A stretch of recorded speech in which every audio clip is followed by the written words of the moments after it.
Hey guys, it's Bree. I finished The Goblin Emperor by Katherine Addison this last week, and I wanted to talk about it. It's one of those books that I see floating around, but I guess maybe it just hasn't come into my sub feed or something, any reviews. The Goblin Emperor follows this character named Maya, and Maya is a prince of his realm. He was sent away at a very young age because his father, the previous emperor, really, I think, was conflicted and didn't want to see his mother, and there were a whole bunch of problems in their relationship, not the least of which is that Maya's father was an elf and Maya's mother was a goblin, and they are traditionally seen to be very opposite. It was a political marriage. He didn't really want anything to do with it. He was surprised when Maya's mother got pregnant, and so just shoved them all off into the countryside and basically ignored that he had a fourth son for a very long time. And within the first 20 pages or so of the book, Maya gets this really big shock, which is his father, who he never met, and his three older brothers have died in a crash, an airship crash. And so now, even though he's not really very well educated because he was, never given those resources that he should have been, and even though he's in no way prepared for court and has never been presented to court, he finds himself as the emperor. And he is trying to figure out what caused the airship to crash, trying to come to terms with who he is as an emperor and as somebody who is woefully unprepared to rule a kingdom. He's trying to integrate himself in some kind of sense with his family that still exists. And really, just trying to be a responsible leader. The politics of the world are really, really complicated. And Maya is in this really just insane web of personal relationships and business relationships and trying to figure out who people are and what they think of each other and what they think of him. It's a very detailed world construction that Addison did that is really very enjoyable.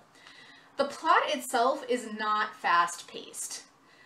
It's not a story, it's not an adventure story. It's very much a story of somebody at court. And I found it appealing, but if that is something that's not gonna do it for you, you should know that going forward. It's more of a cerebral than an action hands-on kind of story. That being said, the character constructions in a lot of these are really neat. Addison really takes her time to develop the personality of a bunch of the characters. You can tell she's put so much thought into who these specific people are and how they would behave under pressures. For instance, Maya's caregiver. Maya's mother passes away when he's a child, and his caregiver is essentially an exiled courtier. And in exile, he becomes increasingly cruel. And the way that Addison shows that, and the way that Addison contrasts that change in personality with who these people who knew Maya's caretaker before perceived him, it's just really detailed, and just, you can tell she gave a lot of consideration to the characters and their development and their influences and motivations. The prose is kind of different. In formal address, the characters in the book use plural. So for instance, were I to be addressing you formally in that world, I would say, we are here to talk to our father, right? You're using the plural even though you're referencing only the singular individual. Which is really, it's kind of hard to get your head around at first. When they aren't doing that, they're using a lot of like flowery kind of thou shalt not kind of verbiage, which I have found to be a little bit grating at times. At times it was a little heavy-handed. It's not overly present, so it's not like you're reading something in Shakespearean English. And the idea of referring to the individual as a plural was really kind of neat. A little strange, but definitely interesting. The other thing is that there is an entire language construct in this.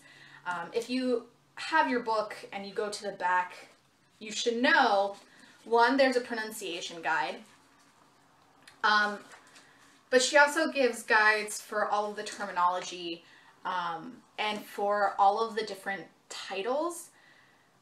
The titles themselves are like a really important part of the book, and there's a really like subtle distinction between some of them that I will not go into, but you should know that they are there. There is a handy dandy guide at the back that will make it not overwhelming. Overall, I'd give this probably a 4 out of 5 stars. It's really interesting. The world is really well considered. It's one of those books where it's fantasy, but the fantasy is not the point of it. And really the point in that existence is not the fantasy itself. It is in the complexity of the relationships that result from it. It's just a really well considered book. I really enjoyed reading it. If you have read The Goblin Emperor, let me know what you thought of it. I would love to talk to you in the comments. I hope you're having a fantastic reading week. I'll talk to you later. Bye.